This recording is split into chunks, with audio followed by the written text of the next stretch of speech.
Hey there, Steve Kulchinski here, Associate Financial Advisor at Richmond Brothers. As Dan covered last week, the IRS recently issued new regulations that impact many parts of the required minimum distribution rules for retirement accounts. The final regulations are effective for 2025, and the proposed regulations can be used immediately as guidance.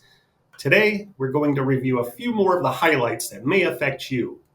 First, the IRS has retained the RMD rule for spousal beneficiaries. The final regulations retain the rule that prevents surviving spouse beneficiaries from avoiding RMDs in certain circumstances when a retirement account owner dies before the required beginning date. RMDs could be avoided by electing the 10-year payment rule and then later doing a spousal rollover.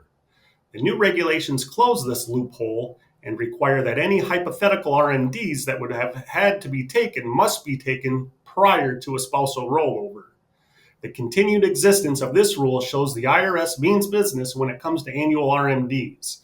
This loophole remains firmly closed. Secondly, Section 327 of Secure 2.0 allows a surviving spouse to be treated as the deceased employee for purposes of the RMD rules. A spouse beneficiary may delay RMDs until the deceased spouse would have reached RMD age. This election is considered automatically made by the beneficiary when the account owner dies before the required beginning date.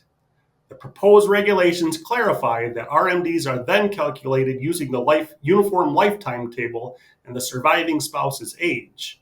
The account is considered an inherited account, so any distributions would not be subject to the 10% penalty for early distributions. A spousal rollover can still be done at any time.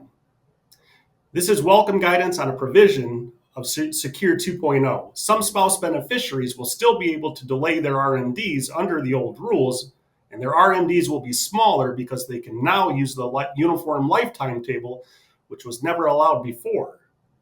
Finally, a trustee is no longer required to provide documentation to the IRA custodian to satisfy the rules necessary for the trust to use either the 10-year rule or even a stretch payout for an eligible designated beneficiary trust.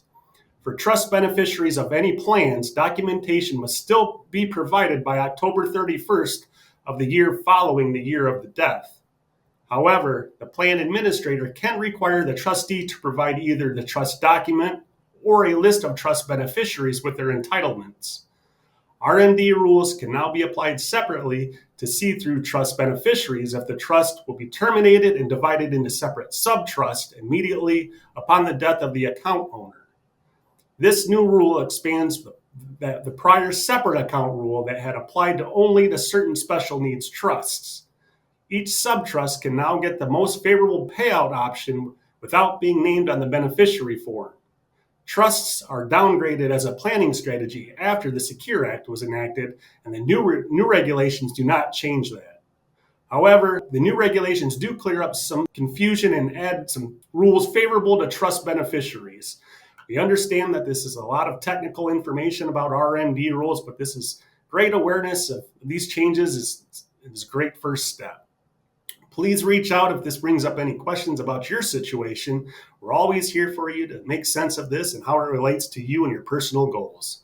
Thanks again for listening, and have a great day.